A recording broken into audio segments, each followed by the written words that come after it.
We have very few evidence-based treatments for borderline personality disorder at this point. DBT is probably the treatment for which there is the greatest evidence.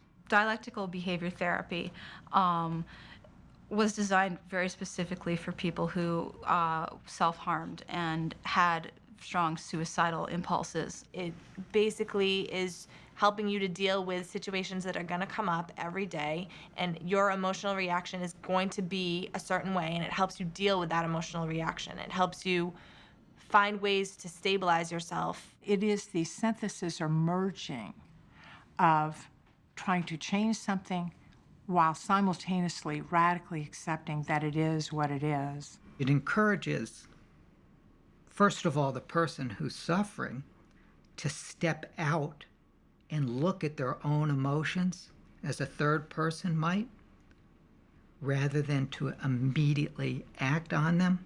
The reason it's called dialectical behavior therapy is because the treatment itself is the synthesis of both the change in behavior therapy and the acceptance, which, when the treatment was developed, was drawn primarily from my own practice and experience in Zen.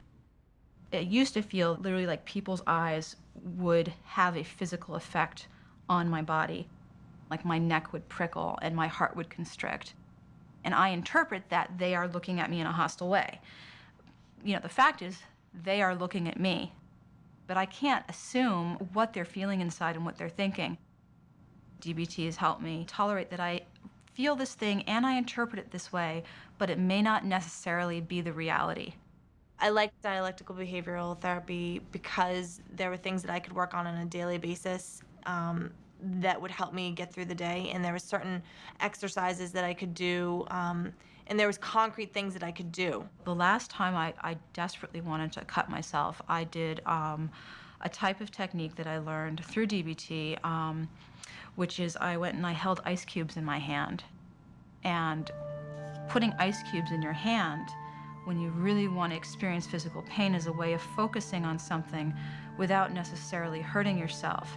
Instead of saying, oh, I just shouldn't feel this way, or oh, I need to change the way I feel, you learn how to work with what you're experiencing in an more effective way.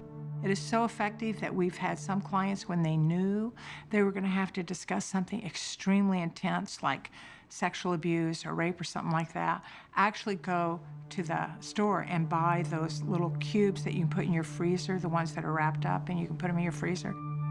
And when they have to have a session like that, they take them with them to the therapist's office, hold them in their hands during the session.